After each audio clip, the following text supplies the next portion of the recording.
Segera download Quran Tadabbur, dia meraih tafsir dalam genggaman Anda. Bulan Ramadan adalah bulan Al-Quran.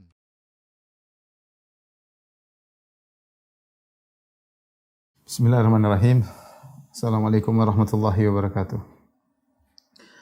Alhamdulillahi ala ihsanihi wa syukru lahu ala taufiqihi wa amtinani. Asyhadu an la ilaha illallah wahdahu la syarika lahu ta'ziman li sya'ni wa asyhadu anna Muhammadan abduhu wa rasuluhu da'ila ridwani. Allahumma shalli alaihi wa ala alihi wa ashabihi wa ikhwani. Para ikhwan dan akhwat, para dokter yang dirahmati Allah Subhanahu wa taala, kita melanjutkan perkara-perkara yang merupakan kebiasaan orang-orang jahiliyah yang dikumpulkan oleh Syekh Muhammad bin Abdul Wahhab rahimahullahu taala, dipaparkan kepada kita satu demi satu agar kita waspada dan menjauhkan diri dari perkara-perkara tersebut. Karena di antara kesempurnaan bertauhid adalah meninggalkan segala kebiasaan-kebiasaan jahiliyah. Di antara perkara-perkara tersebut adalah poin yang ke-55, ta'assub lil madhab, ya, fanatik madhab. Ka qaulihi ta'ala, seperti firman Allah Subhanahu wa taala, wala tu'minu illa liman tabi'a dinakum. Janganlah kalian beriman kecuali yang mengikuti agama kalian. Ini adalah perkataan orang Yahudi yang mereka berkata, jangan dengar dari yang lain, cuma dengarlah dari kalian saja, sehingga mereka tidak mau mendengar kebenaran yang datang dari pihak luar. Menurut mereka kebenaran hanyalah ada pada Bani Israel, para Bani Israel, sehingga mereka ta'assub dengan fanatik dengan ras mereka sebagai Bani Israel, ya. Demikian juga Allah sebutkan dalam ayat yang lain, nu'minu bima unzila alaina wa yakfuruna bima wara'ah. Kita hanya beriman kepada yang Allah turunkan kepada kami, kepada kita, yaitu Taurat saja. Wa yakfuruna bima wara'ah, dan Allah mengatakan mereka kufur kepada yang diturunkan setelah itu, yaitu baik Injil maupun Al-Quran. Ini semua dibangun di atas ta'assub fanatik kepada ras atau kepada golongan mereka. Di sini Syekh Muhammad bin Abdul Wahhab rahimahullahu taala menyindir bahwasanya inilah juga salah satu bentuk dari hal ini adalah seperti fanatiknya sebagian pengikut mazhab terhadap mazhab mereka. Ikhwan dan akhwat yang dirahmati Allah Subhanahu wa taala, bermazhab dalam memahami fikih adalah perkara yang baik, ya. Perkara yang baik karena bermazhab itu adalah salah satu metode dalam memahami agama, ya. Oleh karenanya para ulama banyak di antara mereka bermazhab, ya. Banyak di antara mereka bermazhab dari dahulu sampai sekarang, terutama sejak mulai abad ke-4 ke atas, abad ke-3 ke atas, ya. Mulai banyak ulama yang bermazhab. Ulama-ulama Ahlus Sunnah wal Jamaah mereka juga bermazhab. Nah, hanya saja yang dilarang adalah fanatik mazhab. Fanatik mazhab, fanatik membabi buta yang menganggap bahwasanya kebenaran hanya terbatas pada mazhab tertentu atau mazhab mereka, sementara di luar daripada mazhab mereka itu semuanya adalah kebatilan. Ini muncul dari orang-orang belakangan yang fanatik buta terhadap mazhab mereka. Sehingga kalau kita baca sejarah, sebagian pengikut mazhab sampai fanatik, sampai menimbulkan perpecahan, sampai menimbulkan permusuhan di antara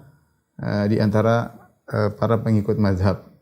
Sebagai contoh yang disampaikan oleh Siddiq Hasan Khan rahimahullahu taala yang dia tinggal di daerah India, ya. Dia mengatakan bahwasanya di sana ada orang-orang fanatik mazhab, sehingga kalau ada orang salat kemudian tidak dengan mengangkat tangan pada 4 tempat, ya, takbir pertama Allahu Akbar, kemudian takbir kedua pada ketika mau ruku Allahu Akbar, kemudian angkat tangan ketiga ketika bangkit dari ruku sami Allahu liman hamidah, kemudian angkat tangan keempat ketika bangkit dari tasyahud awal Allahu Akbar. Ini empat tempat di mana disunahkan kita mengangkat kedua tangan. Namun di sana ada mazhab seperti mazhab Abu Hanifah yang mereka memandang itu bukan sunnah. Nah, sebagian pengikut mereka, kata Siddiq Hasan Khan rahimahullahu taala, mereka menganggap orang yang sholat sampai mengangkat tangan empat tempat ya, bukan cuma takbiratul ihram saja tapi ditambah lagi 3 tempat yang lainnya, maka dianggap seperti orang yang sudah keluar dari agama atau dianggap sebagai orang yang menyimpang, orang yang sesat. Yang pandangan tersebut tidak mereka berikan kepada orang yang melakukan zina, orang yang makan riba, orang yang mencuri, yang korupsi, enggak. Tapi kalau mereka lihat ada orang sholat sampai sampai angkat tangan di 3 tempat yang lain, padahal itu sunnah ya. Menurut mereka tidak sunnah. Sebenarnya tidak jadi masalah, itu masalah khilafiyah. Tetapi menganggap orang yang menyelisih mereka kemudian seperti keluar daripada agama, ini tanggapan yang berbeda. Ini muncul dari sebagian orang yang fanatik mazhab ya. Yang Al-Imam Abu Hanifah rahimahullah tidak pernah mengajarkan demikian. Tetapi sebagian orang fanatik menganggap itu perkara yang besar yang menjadi masalah besar bagi mereka. Ya. Demikian juga seperti terjadi perselisihan di antara pengikut mazhab Syafi'i dengan pengikut mazhab Abu Hanifah. Ya, ini pernah terjadi sampai-sampai sebagian mereka berfatwa tidak boleh menikah dari mazhab yang lain, tidak boleh menikah dari mazhab yang lain kecuali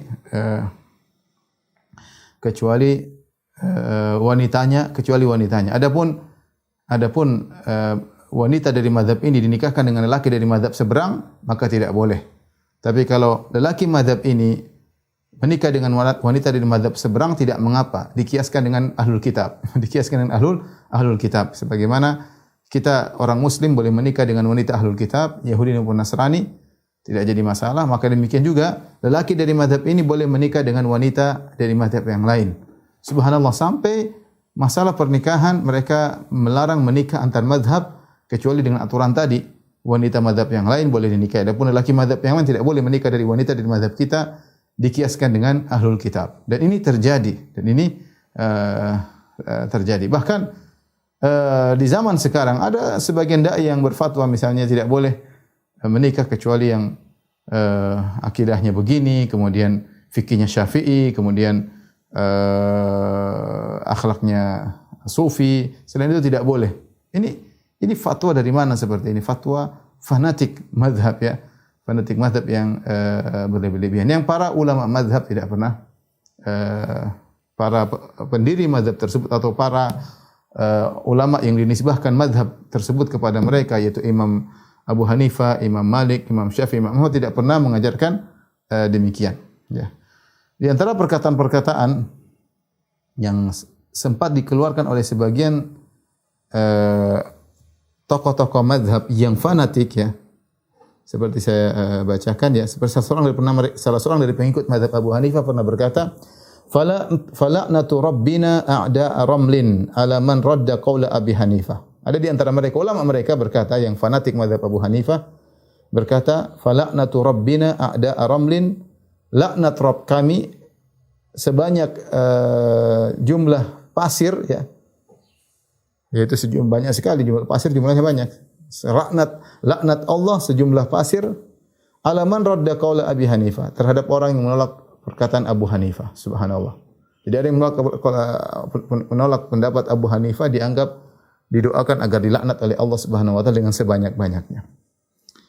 Ini dari sebagian ulama yang mazhab fanatik terhadap mazhab Abu Hanifah. Sebagian mereka juga yang bermazhab Syafi'i, di antara juga yang ada yang ta'assub, seperti perkataan sebagian ulama mereka, saya tidak ingin menyebut namanya, seperti ada yang mengatakan nahnu nadda'i annahu yajibu ala kafatil aqilin wa amatil muslimin syarqan wa gharban bu'dan wa qurban intihalu madzhab Syafi'i.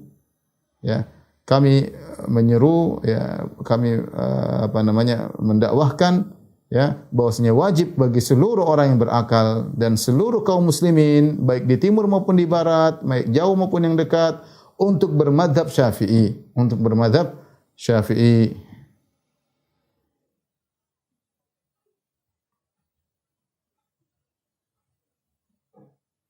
Kemudian dia berkata wa yajibu 'alal awam at-tagham wal juhal al-anzal aidan intihalu madhhabihi bihaitsu la yabghuna anhu hiwala wa la yuriduna bihi badala.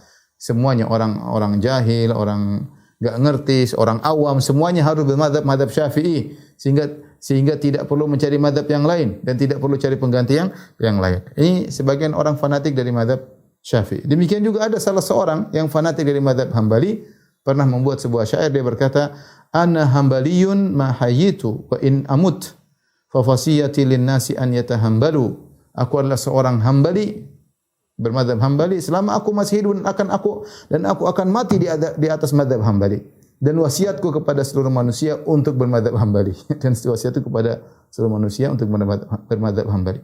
Jadi sebenarnya bermadzhab itu tidak jadi masalah ya. Ulama-ulama sunnah juga penulis-penulis buku kitab-kitab akidah juga bermadzhab. Contoh seperti Al-Muzani punya Syarh Sunnah lil Muzani bermadzhab Syafi'i. Contoh Aqidah Tahawiyah Abu Ja'far At-Tahawi bermadzhab Hanafi ya. Contoh seperti Usul I'tiqad Al-Lalakai ya, juga bermadzhab Syafi'i. Ya banyak ya. Jadi seperti Ibn Taimiyah rahimahullah bermadzhab Hambali. Ulama kita sekarang Syekh Utsaimin juga bermadzhab Hambali ya. Demikian Abu Zaid Al-Qayrawani faqih dari ulama madzhab Maliki memiliki kitab muqaddimah yang isinya adalah akidah Ahlussunnah wal Jamaah. Jadi banyak ulama sunnah dengan berbagai macam mazhab mereka. Baik Hambali maupun Syafi'i maupun Maliki maupun Hanafi, mereka bermazhab dan mereka tidak fanatik buta terhadap mazhab mereka ya. Karena imam-imam mereka tidak pernah mengajarkan mazhab.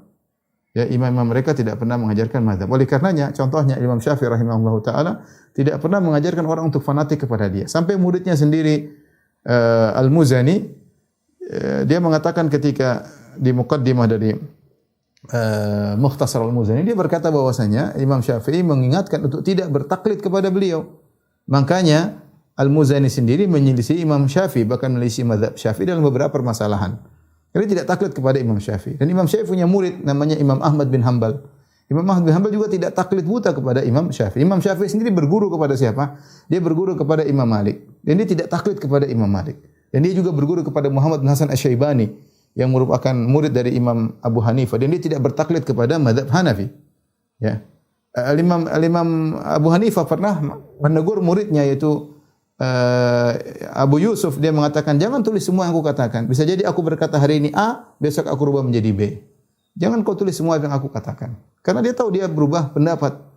Imam Syafi'i sendiri berubah pendapat ketika beliau di Mesir, di Irak beliau punya pendapat, dan ketika beliau di Mesir beliau punya pendapat juga. Oleh karenanya ada qaul qadim dan qaul jadid, pendapat lama dan pendapat baru. Imam Ahmad dalam satu permasalahan terkadang sampai 5 riwayat. Dalam satu permasalahan dia berpendapat A, kadang berpendapat B, kadang berpendapat C, kadang berpendapat D, kadang berpendapat E. Kenapa? Karena ijtihad yang berubah. Intinya tidak ada ulama yang mengatakan fanatik untuk bermadzhab. Madzhab itu adalah sarana untuk belajar, yang dilarang adalah fanatik. Di antara perkataan-perkataan yang menunjukkan fanatik madzhab, misalnya, katanya kalau seorang sudah bermadzhab, tidak boleh keluar dari madzhab. Salatnya harus madzhab Syafi'i, wudunya harus madzhab Syafi'i, semuanya. Ini tidak benar, ya, tidak benar. Ya. Dan ini tidak bisa kita praktekkan secara real dalam kehidupan kita. Ya. Kalau seorang misalnya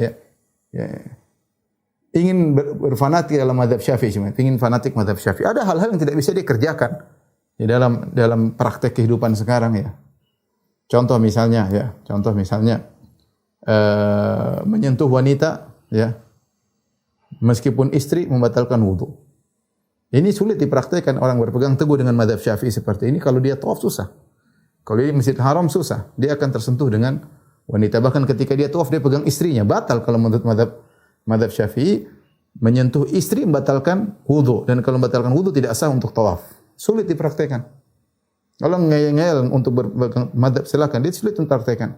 Contoh misalnya jual beli yang muktamad menurut mazhab Syafi'i yang jadi patokan harus dengan perkataan ijab dan qabul. Tidak boleh hanya diam-diam aja. Apalagi cuma enter aja, di klik aja, enggak bisa. Harus ngomong saya beli, saya jual, saya beli ya. Ya. Ijab qabul, qabil itu harus ada ya. Ya, harus ada perkataan. Ya, bukan dengan isyarat, apalagi tanpa isyarat ya. Ini menurut mazhab Syafi'i tidak bisa jual beli seperti ini, tidak bisa dipraktikkan zaman sekarang. Ini saya ambilkan contoh bahwasanya seorang ingin berpegang dengan mazhab Syafi'i sulit. Contoh lagi seperti dalam masalah perdagangan, ada namanya bai'ul istisna. Apa itu bai'ul istisna ya? Istisna yaitu kita memesan barang seperti kita memesan lemari, maka yang dipraktekkan sekarang ya, atau memesan lemari atau memesan rumah kita beli kepada developer, bagaimana caranya? Kita pesan ya. Pesan bisa kita kasih DP misalnya 10 juta, kemudian kita pesan rumah dengan model-modelnya, nanti kita setelah dia jadi baru kemudian jadi kita boleh hutang. Kita boleh hutang, nanti dia jadi baru kita lunasi. Ya, ini tidak jadi masalah. Seperti kita pesan lemari. Bahkan kita nggak bayar dulu, kita pesan sama dia, akad sudah jadi, nanti lemarinya jadi baru kita bayar. Ini namanya istisna. Kita memesan seorang untuk memproduksi sesuatu. Apakah rumah ataukah rumah ataukah lemari atau kursi yang semisalnya. Nah, dalam akad mazhab Syafi'i, bahwasanya akad ini dianggap sebagai akad salam, jual beli salam. Sementara dalam syarat jual beli salam, bahwasanya uang harus kontan dulu. Uang harus kontan dulu meskipun barang tertunda ya. Dan ini terjadi di zaman Nabi sallallahu alaihi wasallam. Kalau orang ingin beli beras, beli korma ya, maka dia harus bayar dulu. Meskipun kormanya 2 bulan lagi, 3 bulan lagi, tapi uangnya harus lunas. Uangnya nggak boleh hutang. Sementara akal istisna ini boleh hutang. Ini boleh hutang uangnya. Sebagaimana barangnya nanti, uangnya juga boleh hutang. Dan ini hanya berlaku pada mazhab Abu Hanifah. Namun pada prakteknya sekarang semua orang menerapkan ini. Tidak menerapkan mazhab Syafi'i. Ya. Maksud saya, seperti juga kemarin saya berbahas misalnya masalah istinja. Ya, istinja menurut mazhab Syafi'i tidak boleh seorang beristinja, membersihkan misalnya buang hajat, kemudian tidak pakai air, kemudian dia pakai sesuatu yang basah, nggak boleh. Sesuatu yang pakai basah tidak boleh. Kalau pakai sesuatu yang basah, najisnya tidak dianggap hilang, tidak sah istinja tersebut. Nah, kita tahu di antara sesuatu yang basah di zaman sekarang adalah tisu basah. Sementara kalau tisu kering menurut mazhab Syafi'i boleh, tapi kalau tisu basah menurut mazhab Syafi'i tidak boleh. Padahal kita tahu tisu basah lebih membersihkan daripada tisu kering. Artinya apa? Kalau seorang berpegang teguh dengan suatu mazhab, dia ngeyel bahwasanya saya tidak mau keluar dari mazhab ini, dia akan mengalami banyak kesulitan dalam praktek kesehariannya. Ya. Jadi maksud saya, ikhwan dan akhwat rahmatullah subhanahu wa ta'ala, semua mazhab itu baik ya. Terlepas dari tidak ada yang sempurna tentunya, sebagaimana imam-imam 4 pun tidak ada yang sempurna. Yang sempurna hanya Nabi Muhammad sallallahu alaihi wasallam. Oleh karena Imam Malik rahimahullah yang dia merupakan gurunya Imam Syafi'i, dia berkata, "Kullun yu'khadhu min qawli wa yurad ila sahibi hadzal qabr." Setiap orang boleh diambil perkataannya dan setiap orang boleh dibuang perkataannya. Kecuali siapa? Kecuali penghuni kubur ini, itu Nabi Muhammad sallallahu alaihi wasallam. Dan imam-imam tersebut tidak pernah mengajarkan fanatik pada diri mereka. Bahkan murid-murid terdekat mereka tidak ada yang fanatik sama mereka. Ya. Imam Abu Yusuf, ya, saya perhatikan ya. Abu Hanifah punya murid siapa? Abu Yusuf Muhammad bin Hasan Asy-Syaibani. Dua murid utamanya Abu Yusuf dan Muhammad bin Hasan Asy-Syaibani menyelisih Abu Hanifah dalam banyak permasalahan. Murid-murid terdekatnya ngerti bahwasanya gurunya tidak pernah mengajarkan fanatik. Ya. Imam Malik punya murid terdekat di antaranya Imam Syafi'i. Imam Syafi'i tidak taklid kepada Imam Malik. Tidak taklid kepada Imam Malik ya. Bahkan dalam sebagian saya pernah tulis dalam buku mukadimah dari buku saya sebagian ajaran mazhab Syafi'i yang ditinggalkan, bagian Imam Syafi'i pernah membantah perkataan Imam Malik ketika melihat sebagian orang mulai berlebihan terhadap Imam Malik. Setelah Imam Malik meninggal dia bantah Imam Malik padahal itu gurunya sendiri. Kenapa? Karena Imam Malik tidak pernah mengajarkan Imam Syafi'i supaya fanatik kepada gurunya. Imam Syafi'i punya murid Al-Muzani. Al-Muzani juga tidak fanatik kepada Imam Syafi'i. Dan demikian Imam Syafi'i punya murid Imam Ahmad. Imam Ahmad tidak pernah fanatik sama Imam Syafi'i. Padahal dia begitu sayang kepada Imam Syafi'i. Bahkan dia mengatakan, sittatun ad'u lahum fi sahar. 6 orang yang aku senantiasa doakan mereka di waktu sahur. Di antaranya Imam Syafi'i. Ya, di antaranya Imam Syafi'i. Imam Ahmad mengatakan, wahai putraku Syafi'i kepada umat ini seperti matahari terhadap bumi ini. Ya, tetapi Imam Ahmad tidak pernah fanatik dengan Imam Syafi'i. Jadi ikhwan dan akhwat yang rahmatillah subhanahu wa ta'ala, saya kembali lagi, ini bermadhab itu baik ya. Saya pun sekarang sedang mengajarkan fikih Syafi'i ya. Setiap pekan saya juga ingin belajar madhab Syafi'i dan itu adalah fikih yang sangat indah.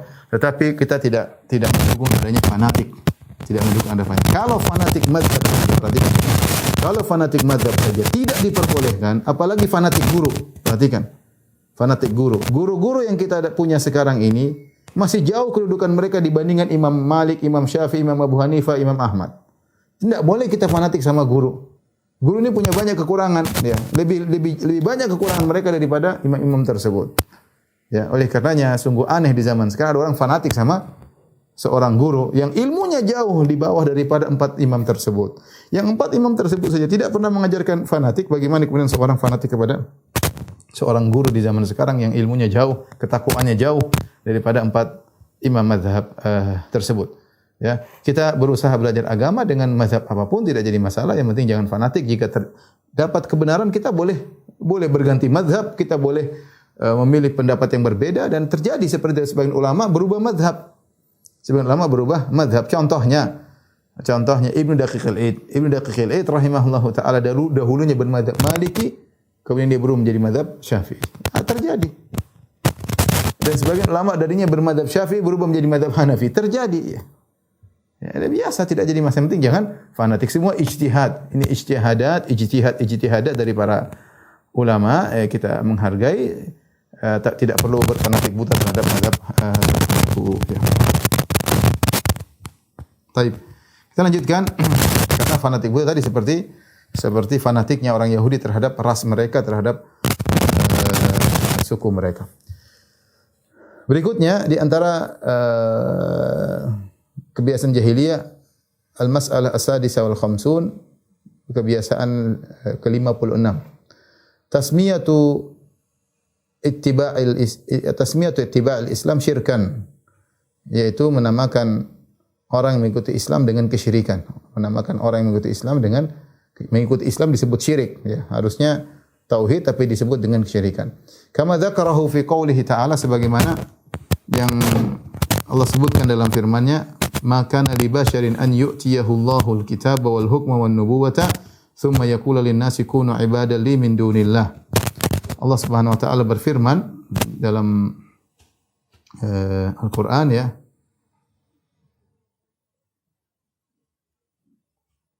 Itu dalam surat Ali Imran ayat 79, ya. Kata Allah Subhanahu wa taala, tidak pantas bagi seorang manusia yang diberikan wahyu oleh Allah, diberikan Alkitab dan diberikan hukum dan diberikan kenabian, kemudian dia berkata kepada manusia, jadilah hamba-hambaku selain Allah.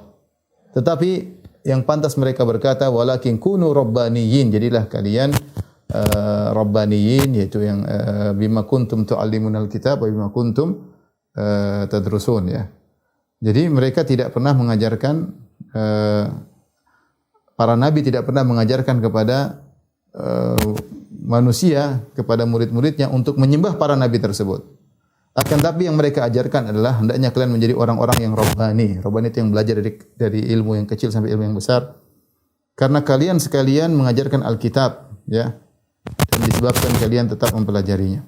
Tapi ayat ini dalam surat Ali Imran ayat 79, ini ada sebab nuzulnya. Disebutkan oleh para ulama seperti Ibnu Katsir rahimahullah dalam tafsirnya, Ibnu Jarir At-Tabari dalam tafsirnya, juga para ulama yang lain.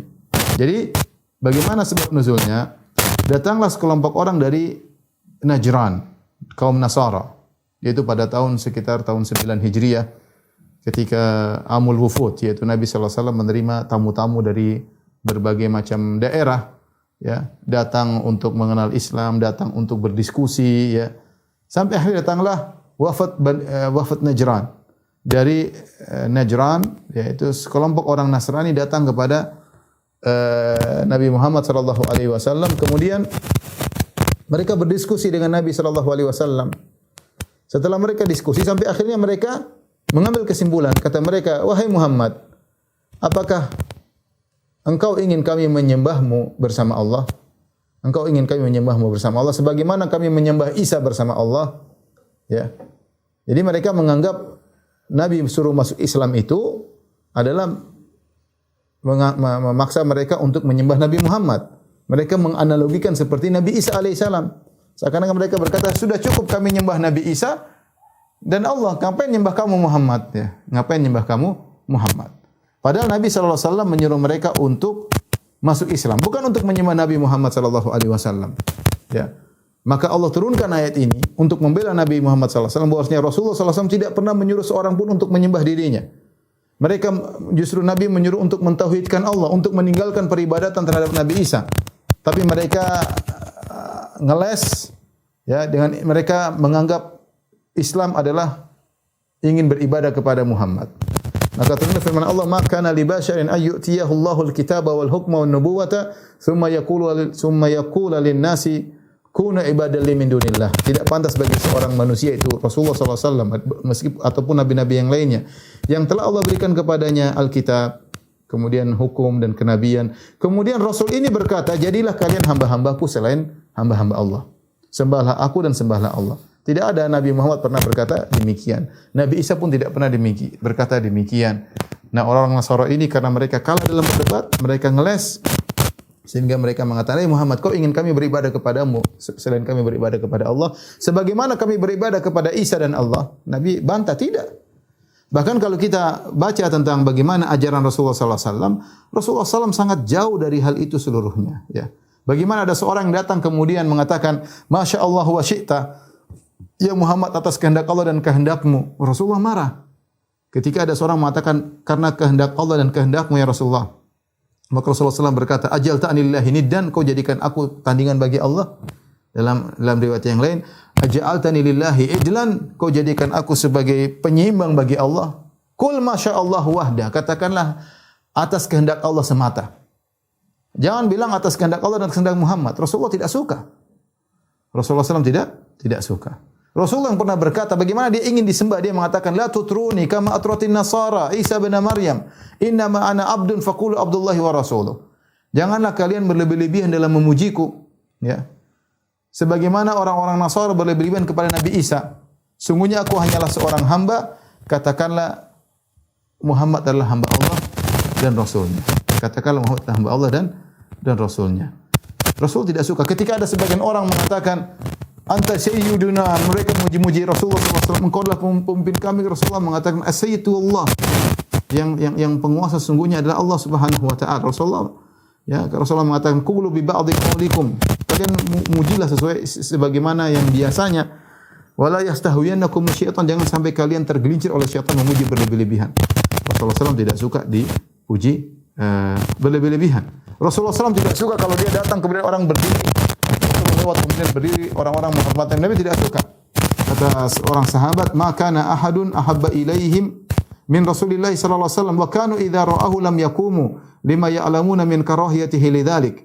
Kata seorang sahabat, ya, kalau tidak salah Anas bin Malik radhiyallahu anhu, tidak ada seorang pun yang paling dicintai oleh para sahabat seperti Nabi sallallahu alaihi wasallam. Tapi kalau Nabi lewat atau Nabi datang, mereka tidak berdiri dalam rangka untuk mengagungkan Nabi sallallahu alaihi wasallam. Kenapa? Karena mereka tahu Nabi tidak suka akan hal tersebut.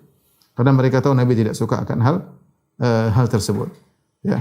Ketika ada seorang mengatakan, "Wasina nabiyyun ya'lamu ma fil ghad," di antara kami ada seorang nabi yang tahu tentang masa depan, Rasulullah marah. Siapa bilang saya tahu masa depan? Rasulullah marah. Siapa bilang saya tahu apa yang terjadi besok? Rasulullah marah. Rasulullah sallallahu alaihi wasallam tidak ingin disembah. Ya. Makanya Rasulullah sallallahu menegur orang-orang Nasara agar tidak menyembah Nabi Isa. Tetapi orang Nasara karena kalah dalam berdebat, wafat Bani Najran, mereka dari Najran ini, mereka kalah dalam berdebat sehingga mereka ngeles. Mereka bilang, "Muhammad, kau ingin kami nyembah engkau seperti kami nyembah Isa." Artinya seakan-akan mereka nuduh Muhammad sallallahu alaihi wasallam hasad sama Isa. Isa disembah, engkau enggak wahai Muhammad. Kau ingin kami nyembah engkau? Maka tadi turun ayat membela Rasulullah sallallahu alaihi wasallam, ya. Tadi jadi saya ingat kembali bahwasanya orang-orang Nasara mereka ngeles sehingga mereka menuduh Islam dengan kesyirikan. Mereka menamakan Islam yang ditawarkan oleh Nabi untuk mereka namakan syirik. Dan ini yang terjadi diikuti oleh sebagian kelompok di firqah seperti firqah Al-Mu'tazilah. Kalau kita baca pernyataan firqah Al-Mu'tazilah seperti disampaikan oleh Al-Qadhi Abdul Jabbar dalam kitabnya Syarh Ushul Khamsah, Al-Qadhi Abdul Jabbar tokoh Mu'tazilah, Al-Qadhi Abdul Jabbar Al-Ahmadani. Dia punya buku namanya Syarh Ushul Khamsah. Ketika dia bicara tentang tauhid, dia mengatakan tauhid adalah menolak sifat. Menolak sifat. Kita tidak boleh menerima sifat untuk Allah Subhanahu wa taala. Karena kalau kita bilang Allah punya sifat, berarti kita telah berbuat syirik kepada Allah. Kata dia bahwasanya menurut Mu'tazilah yang qadim hanyalah zat, Yang azali hanyalah zat. Ya, Allah itu zat tanpa sifat. Ya, ini kalau Ahlus Sunnah wal Jamaah, Allah itu suatu zat dengan sifat-sifatnya. Allah sejak azali, Allah ada zat Allah beserta Allah Maha melihat, Maha mendengar, Maha berilmu, Maha kudrah, Maha iradah. Semuanya bersamaan dengan zat Allah. Jadi zat Allah bukan zat yang kosong tanpa sifat ya. Tapi mereka kemasukan filsafat orang-orang Mu'tazilah ini sehingga mereka menganggap ada satu zat tanpa sifat. Menurut mereka yang qadim, yang azali hanyalah zat Allah. Kalau sifat kita bilang azali juga berarti kita mensyirikan Allah Subhanahu wa taala. Ini logika mereka sehingga mereka mengatakan Allah adalah zat tanpa sifat. Menetapkan sifat-sifat bagi Allah adalah syirik kepada Allah Subhanahu wa taala. Ini sungguh menakjubkan. Justru kita tahu namanya bertauhid, yaitu kita mentauhidkan Allah. Kita mengakui sifat-sifat Allah tersebut azali bersama zat Allah Subhanahu wa taala. Kita mengatakan Allah Maha mendengar, Allah Maha melihat, Allah Maha mengetahui, Allah Maha kuasa, Allah Maha iradah. Ya, dan semua sifat-sifat Allah tersebut ada bersama Allah sejak azali. Sementara dia mengatakan tidak, sifat-sifat ini harus ditolak. Yang azali hanyalah zat Allah. Kalau kita menetapkan sifat-sifat maka ini adalah kesyirikan. Ini contoh bahwasanya menyuruh kepada Islam dikatakan kesyirikan. Ini contoh. Zaman sekarang saya dapati juga seperti itu ya.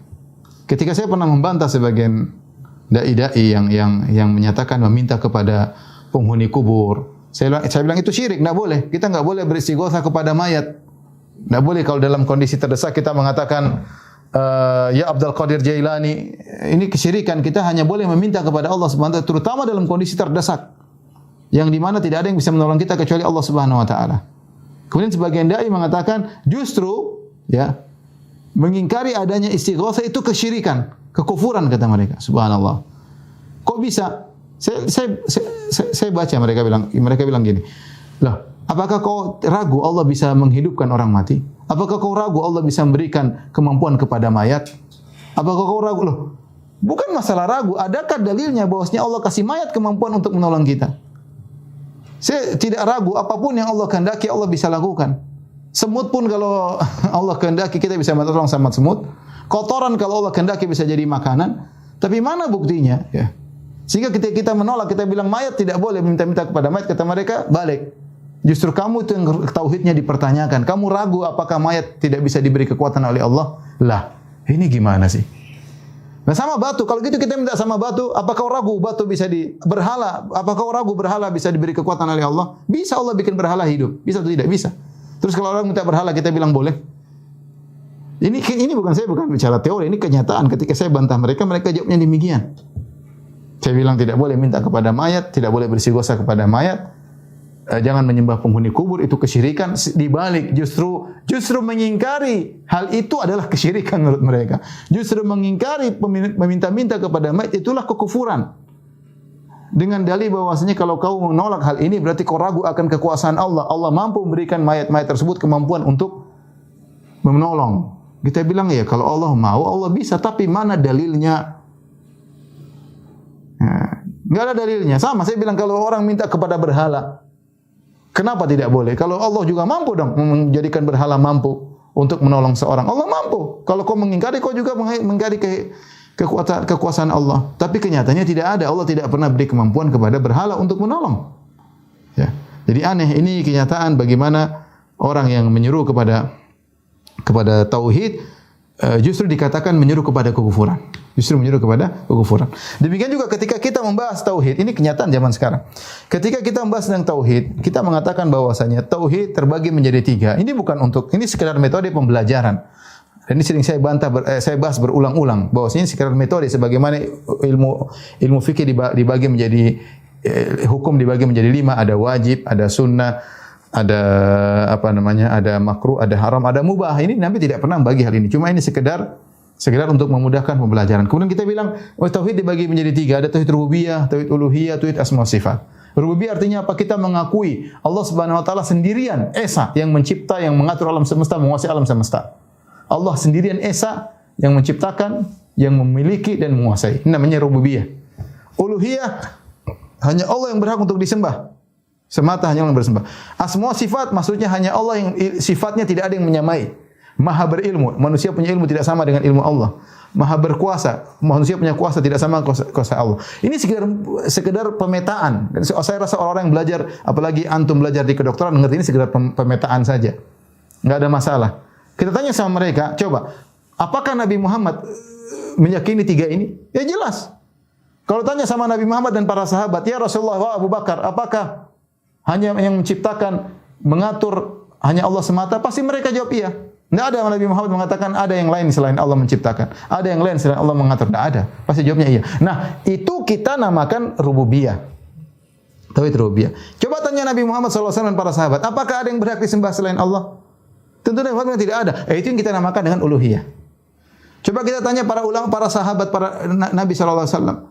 Apakah ada ilmu manusia yang sama dengan ilmu Allah? Tentu mereka mengatakan tidak ada. Itulah kita sebut tauhid asma wa sifat. Allah Maha Esa dalam hal penciptaan, hanya Allah yang mencipta. Allah Maha Esa untuk hanya Dia yang berhak disembah. Allah Maha Esa sifatnya tidak ada yang menyamai. Nah, Nabi memang tidak membagi, kita membagi untuk memudahkan belajar. Kenapa kita bagi? Karena ada orang yang dia hanya mengakui pada satu sisi yang lain dia tidak mengakui. Contoh, sebagian masyarakat mengakui Allah yang mencipta hanya Allah semata, tapi dia percaya sama dukun, dia mengakui dukun tahu ilmu gaib. Berarti dia menyamakan ilmu Allah dengan ilmu dukun. Sebagaimana Allah tahu ilmu gaib, dukun juga. Di sini syirik. Nah, kita perlu membagi kesalahanmu dalam tauhid asma wa sifat. Contoh kaum musyrikin Arab mereka mengaku yang mencipta hanya Allah, tapi mereka beribadah kepada selain Allah. Sama dengan sebagian orang di zaman sekarang, mereka mengakui hanya Allah yang mencipta, tapi mereka menyembelih untuk jin, mereka menyembelih untuk roh. Dan itu terjadi. Nah, kita bagi ini dalam rangka untuk memetakan, jangan sampai kamu salah, kamu harus benar pada 3 poin ini. Kalau kamu benar di sini salah, berarti tauhidmu masih bermasalah. Kemudian datang sebagian dai zaman sekarang, justru menyalah-nyalahkan kita, mengatakan, lihat, mereka mengatakan Abu Jahal bertauhid. Ya, bukan itu maksud kita. Ya. Bukan kita mengatakan Abu Jahal sama dengan kita, sama-sama Islam. Ini coba kita ini justru ingin mentauhidkan Allah, mereka mengeles dengan seakan-akan kita menyatakan Abu Jahal sama dengan kita. Ini orang-orang licik seperti ini ya. Subhanallah terjadi zaman sekarang ya, orang-orang yang kita menyuruh kepada tauhid malah kita dikatakan menyuruh kepada kesyirikan. Seperti Hasan Saqaf menulis buku yang judulnya intinya orang yang membagi tauhid menjadi 3 dia seperti Trinitas Nasara. Subhanallah, kita membagi ini kemudian dibilang Trinitas. Dan ini sudah saya bahas secara panjang lebar dalam bahasan tersendiri tentunya. Jadi intinya jangan heran kalau kita dapati sebagian kita menyeru kepada tauhid, kita dituduh menyeru kepada kesyirikan. Seperti Nabi Muhammad SAW ketika menyeru agar mereka bertauhid, dianggap dia menyeru agar dirinya disembah. Ini adalah tuduhan yang tidak benar. Tapi berikutnya para dokter yang mati Allah Subhanahu wa taala, al-mas'alatani as-sabi'a wa thamina wal khamsun. 2 kebiasaan, yaitu kebiasaan ke-57 ke-58. Tahrif walayul alsinah fi kitabillah. Tahriful kalim an mawadhi'ihi walayul alsinati bil kitab. Maksudnya yaitu seorang melakukan penyimpangan ya. Menempatkan makna daripada yang seharusnya atau menyimpangkan menafsirkan dengan tafsir yang tidak sebenarnya ya. Ya, ini maksudnya kebiasaan orang jahiliyah dahulu, mereka menyimpang-nyimpangkan ayat-ayat Allah Subhanahu wa taala. Allah mengatakan yuharrifunal kalima an mawadhi'ihi. Ya. Mereka menyimpangkan firman Allah Subhanahu wa taala dari tempatnya, itu mereka menafsirkan tidak sesuai dengan yang seharusnya. Jadi ikhwan dan akhwat yang dirahmati Allah Subhanahu wa taala, ini kebiasaan orang Yahudi ya. Allah sebutkan dalam sifat-sifat mereka ya, di mana mereka suka menyimpangkan tafsiran yang sesungguhnya daripada makna yang seharusnya. Ini yang diikuti oleh sebagian kelompok-kelompok yang menyimpang sehingga mereka menafsirkan sebagian ayat bukan sebagaimana tafsiran yang sesungguhnya, tapi mereka menafsirkan sesuai dengan hawa nafsunya. Apakah karena kejahilan atau karena kesengajaan ya? Ini adalah sifat-sifat orang-orang jahiliyah. Sebagai contoh saya contohkan seperti orang sufi. Ada firman Allah Subhanahu wa taala di akhir surat Al-Hijr, kata Allah Subhanahu wa taala, "Wa'bud rabbaka hatta ya'tiyakal yaqin." Kata Allah, sembahlah Rabbmu sampai datang keyakinan. Keyakinan adalah kematian. Tafsir yang sungguhnya keyakinan maksudnya adalah kematian. Sebagaimana disebutkan dalam surat Al-Muddathir. Ketika penghuni surga bertanya kepada penghuni neraka, "Ma salakakum fi saqar?" Apa yang buat kalian masuk dalam neraka Saqar? Qalu lam nakum minal musallin. Kami, kata penghuni neraka, kami dahulu tidak salat. Wa lam nakun nut'imul miskin. Kami dahulu tidak memberi makan kepada fakir miskin. Wa kunna nakhudhu ma'al khaidin. Dulu kami bersama orang-orang mencela Islam. Wa kunna nakhudhu wa kunna nukadzibu biyaumiddin. Kami dahulu mendustakan hari kebangkitan hatta atanal yaqin, sampai datang keyakinan kepada kami. Maksudnya kematian. Di dalam bahasa Arab, di antara nama-nama kematian, ya, kematian punya nama banyak. Di antaranya maut, wafat. Di antaranya adalah keyakinan. Kenapa kematian disebut dengan keyakinan? Karena kalau orang sudah mati, dia akan lihat segalanya dengan yakin. Tentang berita-berita akhirat dia akan bisa tahu dengan keyakinan. Ya, maka disebut dengan suatu keyakinan. Ya, maka di akhir surat Al-Hijr Allah berfirman kepada Nabi sallallahu alaihi wasallam, ya, perhatikan kata Allah Subhanahu wa taala, "Wa laqad na'lamu annaka yadhiqu sadruka bima yaqulun fasabbih bihamdi rabbika wa kum minas sajidin wa'bud rabbaka hatta ya'tiyakal yaqin." Lihat ayatnya, dua ayat terakhir dari surat Al-Hijr. Sungguh kami tahu wahai Rasulullah sallallahu alaihi wasallam, hatimu sempit, dadamu sempit akibat perkataan-perkataan mereka. Artinya mereka menuduh Rasulullah dengan tuduhan yang tidak. Rasulullah manusia, sifat manusia yang membuat dadanya sempit karena perkataan-perkataan mereka. Maka Allah kasih solusi. Apa solusinya wahai Muhammad? Ya, fasabbih bihamdi rabbika wa kum minas sajidin. Banyaklah engkau bertasbih dan jadilah engkau orang yang sujud, yaitu beribadah. Wa'bud rabbaka, dan sembahlah Rabbmu, beribadahlah kepada Rabbmu hatta ya'tiyakal yakin, sampai datang keyakinan, sampai kau mati. Dan ini diterapkan oleh Nabi sallallahu alaihi wasallam. Nabi sallallahu alaihi wasallam beribadah sampai beliau meninggal dunia. Bahkan beliau ke dalam kondisi sakit parah, beliau berusaha untuk salat, bukan hanya salat, bahkan salat berjamaah. Sampai beliau kemudian minta dimandikan. Kemudian beliau hendak berdiri, tiba-tiba beliau pingsan. Ketika beliau pingsan, beliau sadar, beliau minta dimandikan lagi supaya segar. Kemudian beliau hendak berdiri, pingsan lagi sampai 2 kali sampai 3 kali. Sampai ketika beliau tidak mau, beliau mengatakan, "Muru Abu Bakrin falyusalli bin nas." Suruh Abu Bakar yang jadi imam. Tapi bagaimana semangat beliau? Bahkan disebutkan Abu Bakar sudah salat, beliau dipapah menuju ke masjid untuk salat berdampingan dengan Abu Bakar. Ya. Jadi Rasulullah SAW semangat beribadah, ya, sampai meninggal dunia. Ini malah ditafsirkan oleh mereka sebagian orang sufi, wa'bud rabbaka ta'tiyakal yakin, sembahlah Rabbmu sampai kau yakin. Kalau sudah yakin enggak usah sembah. Dan mereka terapkan. Kalau sudah yakin maka tidak perlu menyembah Allah Subhanahu wa taala. Sehingga sebagian mereka mengatakan kami sudah sampai pada derajat yakin. Kalian masih syariat. Kami sudah sampai hakikat maka tidak perlu menyembah Allah Subhanahu wa taala. Dan seperti ini banyak tafsir-tafsir ngawur yang maksudnya A mereka belokkan kepada maksudnya B, ya. Banyak, ya. Apalagi kalau kita bicara tentang asma wa sifat, ya, mereka banyak menyimpangkan ayat-ayat Allah Subhanahu wa taala. Kebiasaan orang-orang jahiliyah, mereka rubah-rubah makna. Mereka merubah-rubah makna, merubah-rubah tafsir yang benar, ya. Terutama kelompok-kelompok yang menyimpang dari syariat Allah Subhanahu wa taala, ya. Tapi berikutnya di antara kebiasaan jahiliyah, talqibuhum ahlul haqqi bil alqabil munaffirah. Al-mas'alatu tasi'ah wal khamsun, permasalahan 59, talqibu ahlil huda was sawabi bis sabi'ah wal hasyawiyah, yaitu menuduh orang-orang di atas kebenaran dengan lakop-lakop, gelar-gelar yang menjauhkan orang dari ahlus sunnah, dari ahlul haq. Seperti dituduh sebagai Rasulullah dituduh sebagai sabi'ah, seperti ahlus sunnah dikatakan sebagai hasyawiyah, ya. Jadi di antara kebiasaan orang-orang ahlil batil, orang-orang jahiliyah dahulu, mereka memberi gelar-gelar yang tidak benar kepada orang yang mengikuti kebenaran. Dan ini sudah dilakukan oleh orang-orang musyrikin Arab. Orang musyrikin Arab dahulu mereka menuduh Nabi dengan as-sabi. As-sabi itu seorang keluar dari tradisi nenek moyangnya. Karena mereka tahu bahwasanya di antara hal yang paling membuat orang lari dari Muhammad kalau Muhammad dituduh dengan keluar dari tradisi nenek moyang. Karena mereka punya sikap fanatik kepada tradisi nenek moyang yang luar biasa. Mereka mengatakan Muhammad sabi, keluar dari tradisi nenek moyangnya. Tentu mereka gelari Rasulullah dengan gelar-gelar yang lain juga. Dituduh sebagai kahin, dukun, majnun, orang gila. Dituduh sebagai sahir, penyihir. Dituduh sebagai mashur, tersihir. Dituduh sebagai syairun, majnun, penyair. Dituduh sebagai pemutus silaturahmi. Ya, ini semua gelar-gelar yang ditempelkan kepada Nabi. Di antaranya adalah sahabi keluar dari tradisi moyang, ya, tradisi moyang. Oleh karenanya Abu Jahal ketika dalam perang Badar dia berdoa kepada Allah. Dan ini bisa antum baca dalam tafsir firman Allah Subhanahu wa taala, "In tastaftihu faqad ja'akumul fath." Dalam surat Al-Anfal. Yaitu Abu Jahal berdoa, "Allahumma ayyuna aqta'u lirrahim wa ja'ana bima lam na'rif ainul ghadat." Abu Jahal sebelum perang Badar dia berkata, "Ya Allah, siapa di antara aku dan Muhammad yang paling memutuskan silaturahmi? Hancurkanlah dia hari ini." Jadi dia menuduh Muhammad memutuskan silaturahmi.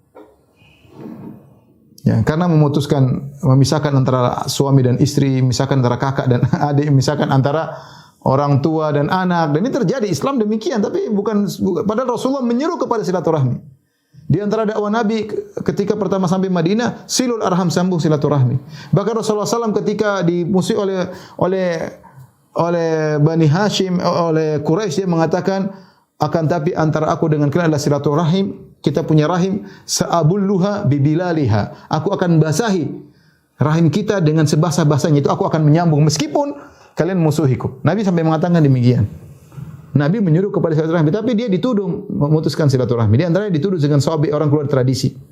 Gelaran-gelaran yang buruk mereka berikan kepada Nabi sallallahu alaihi wasallam. Itu cara orang untuk menjauhkan dari kebenaran dengan diberi gelaran yang buruk. Nah, seperti zaman sekarang, ya, orang menyuruh kepada kebenaran dituduh yang tidak-tidak, ya.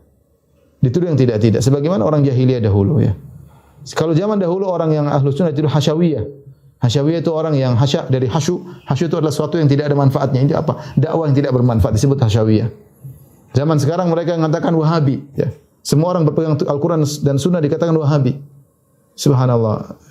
Dibuat gelaran yang orang pokoknya kenapa Wahabi selesai? Kenapa Wahabi? Tidak tahlilan Wahabi. Kemudian tidak kunut subuh Wahabi. Ya akhi. Kemudian tidak mauludan disebut Wahabi. Seakan-akan Wahabi itu momok yang maksudnya adalah kesesatan atau yang lainnya, ya. Kita tidak pernah ta'assub kepada Syekh Muhammad bin Wahab rahimahullahu taala.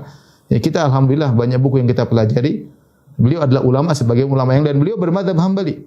Ini sudah pernah saya jelaskan dalam biografi beliau Syekh Muhammad bin Abdul Wahab rahimahullahu taala. Namun ini sengaja gelar yang ditempelkan seperti itu oleh orang-orang yang tidak suka sehingga dengan gelar seperti selesai, ya. Dituduh sebagaimana orang terdahulu. Seperti orang-orang Rafidhah, menuduh Ahlus Sunnah dengan nawasib. Disebut nawasib. Nawasib itu adalah orang yang bermusuhan kepada Ahlul Bait. Menuduh seakan-akan Ahlus Sunnah memusuhi Ahlul Bait. Padahal tidak.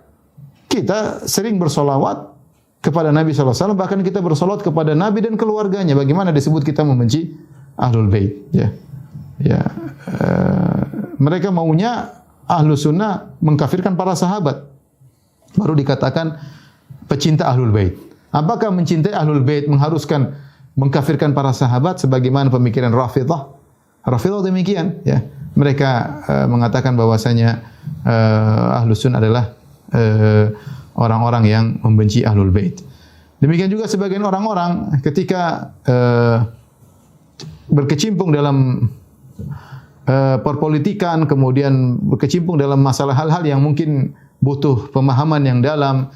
Sementara misalnya sebagian ulama yang tidak berkecimpung kemudian dikatakan ulama haid dan nifas. Ulama haid dan nifas. Tuduhan yang jelek, ya. Tuduhan yang mengatakan ulama haid dan nifas, ya. Wallahu a'lam bishawab. Demikian saja atas apa yang saya sampaikan, kurang lebihnya saya mohon maaf. Wabillahi taufiq wal hidayah. Assalamualaikum warahmatullahi wabarakatuh.